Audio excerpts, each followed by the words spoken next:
All right.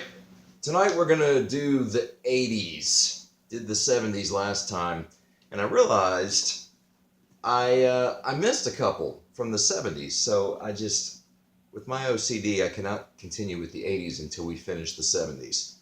So here we go. John Carpenter's Halloween with Jamie Lee Curtis, the uh, the first Halloween. I'm going to talk more about Halloween as we get a little further into the series, but Jamie Lee Curtis, put her on the map. The Fog, she was also in, but I think this was the one that really broke her as a star. And there we go. Gray Lady Down. Surprise, surprise. Charlton Heston again. This is 1978. David Carradine, he was in the Kung Fu series in the early '70s, late '60s when he was a lot younger. And Stacy Keach is in this movie. But again, surprise, Charlton Heston. I'm a huge Charlton Heston fan. This is about a captain of a submarine, and the submarine goes down, and it's the rescue effort to rescue the guys out of the submarine. And I saw it as a kid, 1978. I was 10 years old. I saw it in the theater with my dad. And the scene that stands out the most is when they finally get down to the sub and they hook up and they decompress and open the doors. The poor guys in the sub are looking up, and the rescue guy looks down and says, "Are you the guy that ordered a bucket of chicken?" As a 10-year-old kid, I just thought that was freaking hilarious. Uh, all right. But it's not a funny movie. That's just, I remember that scene. Anyway, dramatic movie. All right. Horror, Invasion of the Body Snatchers. This is the 1978 remake. The original came out in the '50s or the '60s. It had Kevin McCarthy, and Kevin McCarthy has a cameo in this one. If you're a fan, you'll see him. He actually hits the windshield of Donald Sutherland's car in this one. But what I can tell you about Invasion of the Body Snatchers is it's just scared the bejesus out of me as a kid. I was afraid to go to sleep. If you haven't seen it, they get you when you sleep, and I was afraid to go to sleep. And oh, just bad stuff. 1979, Time After Time. Had the Time Machine from the '60s, so this is Time After Time for the '70s, and this is just another time travel movie. I'm obviously a sci-fi freak, and this one has Malcolm McDowell, who was also in Clockwork Orange, and Mary Steenburgen, who is married to Ted Danson. But remember seeing this one in the theater too, and I dug it. The whole idea of time travel and the whole sciencey thing. It's got a lot of humor in it, but it's supposedly a sci-fi drama, but there's a lot of humor in it because he comes to the future. He comes to the '70s, and he just he doesn't know what to make of it. All right, now this one might be a little bit controversial. Moonraker. This was the first James Bond movie I ever saw. And a lot of people consider this one of the worst James Bond movies. But for me, it'll always be the first one I ever saw. So there'll always be kind of this special place in my heart for Moonraker. And again, going back to the theme, I remember my dad taking me to this movie, and it was my first James Bond. I'd never seen a James Bond movie before. And he said, as we were walking into the theater, he said, "This is going to usher in a whole new era of movies for you. This is your first James Bond movie." And we sat there in the theater, and the scene where he finds Drax's lab with all the chemicals and the guys die, and he comes back the next day with uh, the defense secretary and the ministry department guy to show him the lab and bust Drax. Just as they're about to walk in the lab, my dad leans over to me in the theater and says, "It's all going to be gone." And I said, what are you talking about, Dad? And of course, they walk in and it's all gone. All the lab equipment is gone, and it's just this big fancy library with leather sofas and leather bound books. And Drax is sitting there saying, "I'm sorry, gentlemen, did you expect to find something here?" And I was 11 years old, and I just couldn't believe that my dad saw that coming. But, it's a James Bond movie. Of course, that's what happens in James Bond movies. Mad Max, Mel Gibson. Um, way decades before he was ever accused of being Anyway, 1979, Mad Max. This is an Australian film. So was The Road Warrior, the sequel. Something funny about this movie is, saw this as a kid. I was 11. Um, they speak English. Obviously, they speak English in Australia also. But what I didn't know is they dubbed this because, and I found out later that they thought for the American release that people in America would not like the Australian accents, and so they dubbed it from English to English. Um, and when my dad saw it, he said it's been dubbed, and I said, "What are you talking, Dad? It's an English movie. It's made in Australia by English people. It's shown in America where we speak English. This movie has not been dubbed." Sure enough, my dad was right. That movie, they dubbed this movie from English to English.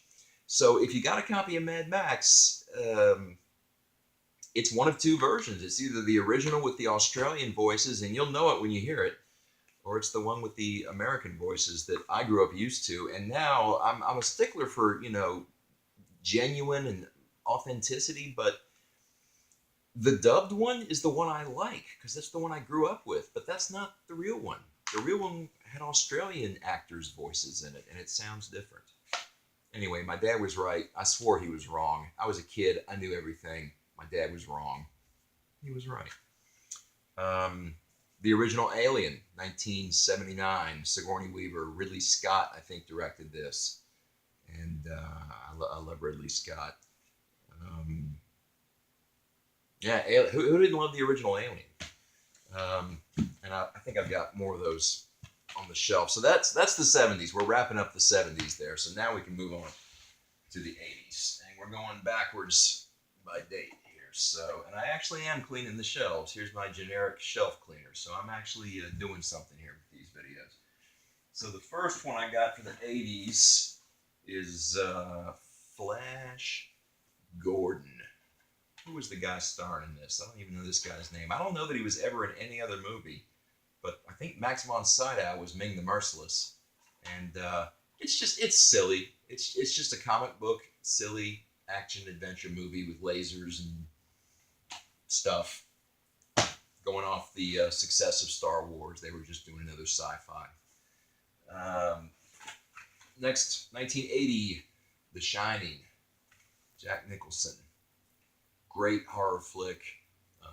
Some people say it's one of Stephen King's best books and one of Stanley Kubrick's best movies. If you watch the first one, I told you that 2001: A Space Odyssey is my favorite movie, and that's Stanley Kubrick also. So very good, very scary. And I actually read this book, and I'm not a reader. I do not enjoy recreational reading. But I read this book and saw the movie, and they're a little different.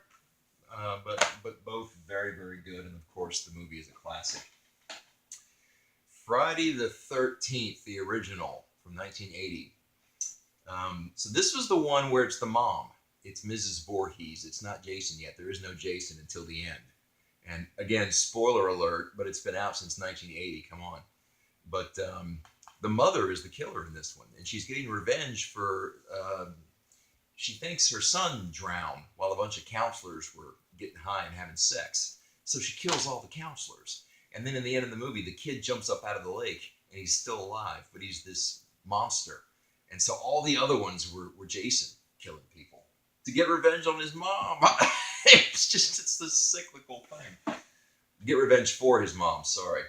The Blues Brothers, 1980. Aretha Franklin just died. She's in this. This is the director's cut or something. Now, this is a fantastic movie, The Blues Brothers, and I've seen it several times in the theaters. And I've even had parties where I've had people come over and, we put this in and we order a couple of pizzas and we watch The Blues Brothers. But this one is like the director's cut or the unedited edition. And I have to warn you, you might be excited because it's got a lot of extra scenes in it, but it ain't the original. And yeah, it's extra scenes, but they should have maybe just included it as additional features at the end of the disc and not actually put it back into the movie because it doesn't sit right if you're used to the original. Don't call me Shirley. Tell that to George Zip. I think I've said it all. Airplane. If you don't know and love Airplane, you're missing out. All right, here's the sequel, The Road Warrior, Mel Gibson, 1981. So, what did I say? All right, so Mad Max came out in 79. Road Warrior came out in 81. Now, I saw this one first, and I think it was because of the success of The Road Warrior that Mad Max, they re-released it, even though it was the first one. But I think most Americans saw The Road Warrior and liked it, and then they said, "Whoa, we got this whole other one called Mad Max. It's the prequel. You should watch that too." And that became popular. And there was this pizza joint slash bar slash movie theater in Atlanta, Georgia, when I was a kid in the early '80s called Excelsior Mill. It might still be there. I don't know. But every Friday night they would show a double feature of Mad Max and The Road Warrior, and you just go get a pizza and watch 4 hours of Road Warrior, and that was fun. All right, Indiana Jones. Now this is the box set. Someone gave me the box set as a gift, but I'm only interested in the first one. I didn't think the sequels were very good. The first one is, of course, fantastic. It's Harrison Ford at the height of his Star Wars popularity. It's Steven Spielberg. Um, Terrific movie, but I just didn't care for the sequels. The first one, where they're going through the caverns in the coal cars, and everyone's being tortured, and people are having their hearts ripped out. I just didn't see the appeal. And then there's one where Sean Connery's in it, and he plays his dad, and um, the two of them sleep with the same girl, and she's a Nazi, and it's just very unappealing. I don't get that at all. Okay, so I said I was going to talk more about Halloween, so here we go. Here's Halloween 2 and Halloween 3, Season of the Witch. So Halloween 2 was the sequel, obviously. It happened like the same night that the first movie ended, it just continues. You know, what's his name is supposed to be dead. Jason Voorhees. Mike Myers is supposed to be dead. They take Jamie Lee Curtis to the hospital, and he's not dead, and he's still killing everybody in Haddonfield, Illinois. But this third one, Season of the Witch, so everyone says that was just an awful movie, and it's because it broke from the Mike Myers formula.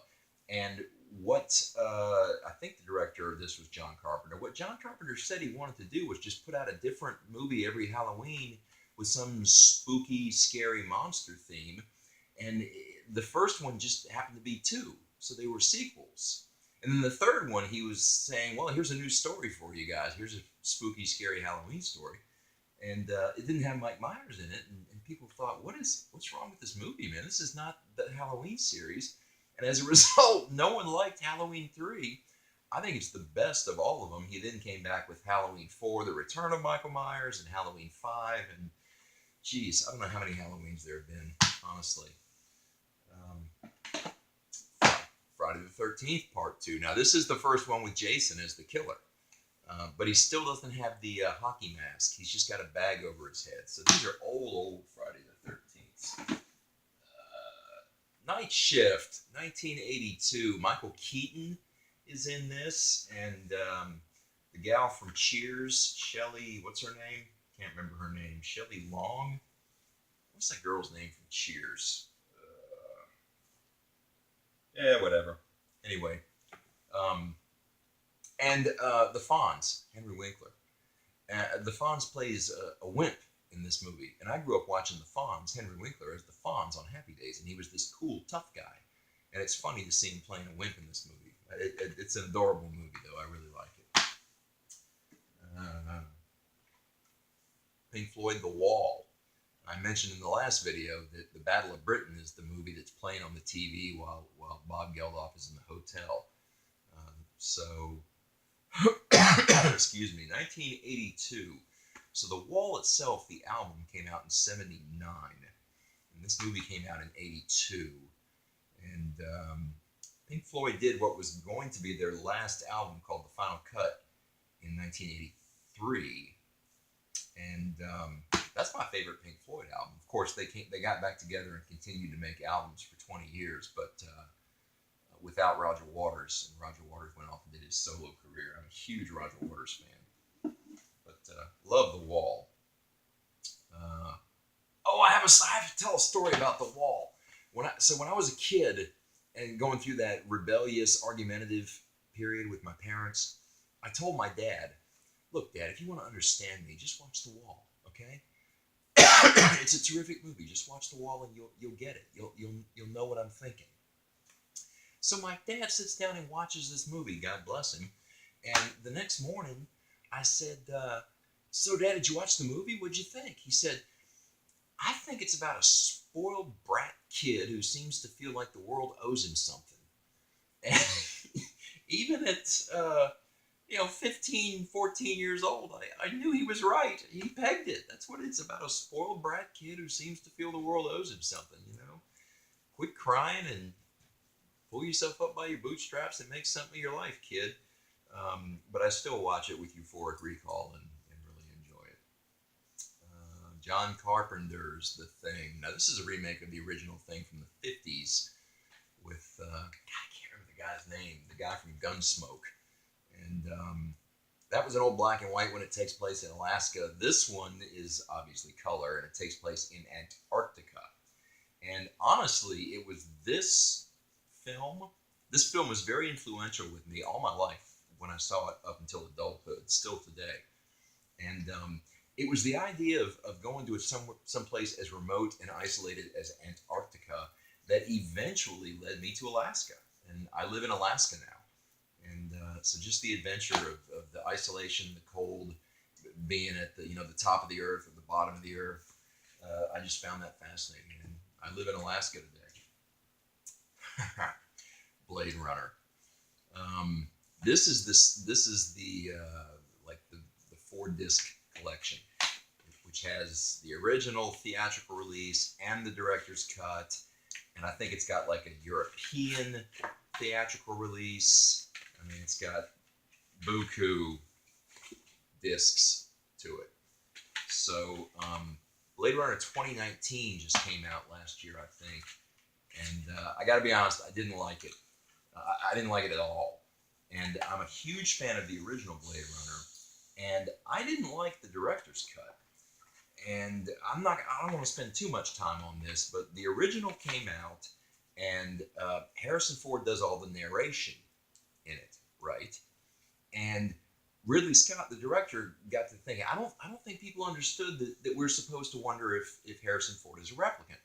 So he says, I'll make it more obvious. So he releases the director's cut, in which we see that Gaff, one of the cops, knows his dreams. So if Gaff knows his dreams, then he must just be a computerized, programmed robot. And that's how Gaff knows what's in his head. And they also took the narration out because it's supposed to have a darker ending. In the end, you're supposed to suspect that he's been killed by the police. And if he narrates it, he survives, right? So they took out the narration. They gave it kind of a darker ending, make you think that they kill him in the end. And they tell you for sure that he was a replicant because Gaff can see his dreams. But I liked the original with the narration, and I suspected he was a replicant anyway, just from that scene when his eyes go green, and it's the light reflecting off the back of his eyes. But I know Ridley Scott did it on purpose, and he did the same thing to the owl in the opening scene when the owl flies in. And his eyes are green with the reflecting light, and they say that's an artificial owl. And then, half an hour later, there's another scene where Deckard has the green eyes, and that was enough for me to suspect that he was a replicant. Creep Show, someone gave me this. The audio on this is awful. This was the first one, though, and the one that I really like on this is the kids who swim out to the pier, and the blob is in the lake, and the blob eats them. That just cracks me up. I really liked that one. Eddie Murphy, Delirious, followed up by Raw. I don't have Raw, but Delirious was Eddie Murphy's first big stand-up motion picture, and it was an incredible success. And he was already a huge hit on Saturday Night Live, and he was just one of the biggest, most popular comedians of the 80s because of Saturday Night Live and this movie and Raw and 48 Hours and Beverly Hills Cop. This is the only Eddie Murphy movie I have, though. The first stand-up routine. Very, very funny. I mentioned Strange Brew when we were going through the 70s because in Strange Brew they mentioned Omega Man. and Strange Brew came out in '83. I was 14 or 15, and I went to see the movie one night when I just was in a bad night. I had a bad day, and the movie cracked me up. And as a result, it has always made me smile. It's just these drunk Canadian hicks. And some of you watching this video probably are not old enough to remember that this was a TV series, or they had a bit on a TV series called Second City TV, and the movie came from that. And just these two drunk Canadians making a movie. And it's just, if you want to see a movie about two drunk Canadians who decided to make a movie, that's that's your movie. Dune. This is considered one of the worst movies ever made. And I bought it because I had been hearing all my life how bad it was, and I thought, I have to watch this thing. So I got it. And yeah, it's really pretty bad. Um, it's pretty long too. I think it's like a 2-hour movie, and throughout, I didn't know who the good guys were and who the bad guys were. I didn't know who was fighting who. I didn't know what they were trying to accomplish. And then it ends, and yeah, I'm with the rest of the people who say that it was just a really bad movie. But I had to see it for myself. The Right Stuff. This was very popular back in the '80s. John Glenn, the story of John Glenn and the guys going into space during the Russian space race. Top Secret with Val Kilmer. Talk about a guy who's put on weight. Val Kilmer in his old age is there's no other way to say it. He's a fat man. But he was a young, handsome stud in this movie and in his earlier movies. And this is a comedy written by the same guys who wrote Airplane, the Abrams-Zuckers brothers. And same kind of humor as Airplane. So if you liked Airplane, this is like Airplane without Leslie Nielsen. Very, very funny. You should watch that if you're a fan. This is both Ghostbusters, and I just got it because, I'm not that much of a fan of the sequel, but it was the box set, and I got it a couple of years ago when the remake came out, the all-female remake, and so this was on sale like in Target or something, and I got it. But the first Ghostbusters, 1984, was just a smash hit. And had all those guys from Saturday Night Live in it, like Dan Aykroyd and Bill Murray, and very funny. This is Spinal Tap. The name of this movie is This Is Spinal Tap, and the reason I'm emphasizing that is because the name of the movie is not Spinal Tap, it's This Is Spinal Tap. So I went looking for it in a video store forever ago and couldn't find it because I was looking under the S's for Spinal. It was under T for this. But this is a spoof. This is a Michael McKean and Christopher Guest married to Jamie Lee Curtis, spoof about just a made-up heavy metal band. And the thing is, before this, or maybe it was the same time this movie came out, they played it off like they were really a band. And a lot of people didn't realize it was a joke, myself included. And they performed on Saturday Night Live one night, and they played this song called Christmas with the Devil. And I thought, this is just an offensive song. My God, Saturday Night Live has hit a new low, bringing this awful group on here to sing Christmas with the Devil during the holidays. Well, it's all a joke. I didn't know it was a joke. Then I found out it was a joke, and then I saw the movie, and it's very, very funny. But there are some people who saw this movie and didn't know it was a joke. And in the end, with the credits rolling, one of the last things it says is, this is not a real band, people. If you thought this was a real band, you were suckered in. It's not real. This was a joke. Terminator, the first one, 1984. Sarah Connor. I'm a friend of Sarah Connor's. I was told she was here. Could I see her, please? No, can't see her. I'll be back. That's enough. That's enough. Everyone knows Terminator. Everyone loves Terminator. The original. Bad soundtrack. The soundtrack is like some guy just on an electric keyboard going do do do do do do do do do do do do do do. That's the soundtrack to this movie. But it still went on to have several very successful sequels, and it made Arnold Schwarzenegger a star. Spies Like Us, Chevy Chase and Dan Aykroyd, more Saturday Night Live alums. Donna Dixon, who Dan Aykroyd was married to, she was in Bosom Buddies. He married her, and the jokes were flying around that a guy as ugly as Dan Aykroyd can marry a girl as hot as Donna Dixon. There's hope for us all. But a comedy from the mid '80s about the Cold War. We were still in the Cold War in the mid '80s. Aliens, plural. The first sequel, the second Aliens movie. Very, very good. Some people say this is better than the original. And it's very different from the original. James Cameron directed this one, and it's an action-adventure flick, whereas the first Aliens was more of a horror sci-fi. And this is obviously horror sci-fi, too, because they're out in space and they're fighting monsters. But it's really more of an action-adventure flick, kind of like Die Hard. Just a lot of shooting and car chases and missiles being launched and stuff. And it's just really, really very good. Aliens. All right. Who doesn't love Spaceballs? You'll note that I don't have any Star Wars. I went through the 70s in the last video. I don't have any copies of Star Wars. That's because I had all my Star Wars on VHS. And when I moved to Alaska several years ago, I looked at this box of VHS movies and thought, I'm not moving that stuff to Alaska. I'm not. So I took it to Goodwill. So if you're from Central Virginia and you found a copy of the original Star Wars on VHS in the thrift store somewhere, you're welcome.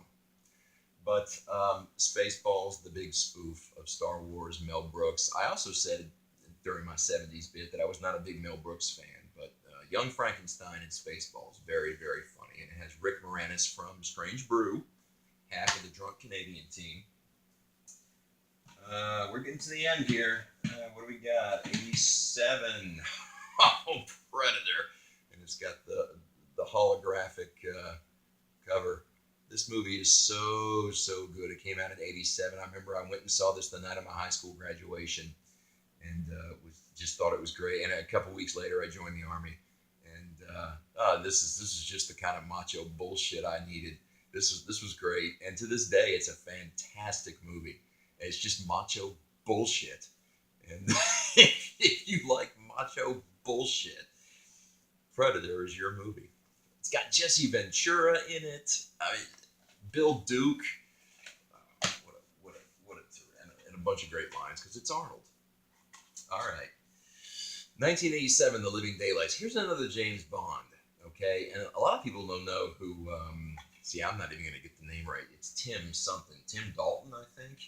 Yeah, a lot of people never even knew this guy. This was a guy who did 2 James Bond movies. He did The Living Daylights and then another one. And that was it. He did 2 James Bond movies. It went from Roger Moore, who did like 7, to this guy who did 2. And then they jumped right into Pierce Brosnan, I think. Or something. There's been so many James Bonds. But this was 1987. And I also saw this in the movie theater the summer before I went to basic training. So I just remember it. And this will date me, and well, we already know it's 87. But this is a sign of the times. We smoked in that theater. And of course, there were signs up saying no smoking. I mean, it was illegal to smoke in a theater. But it was like jaywalking. Nobody cared. It was like littering.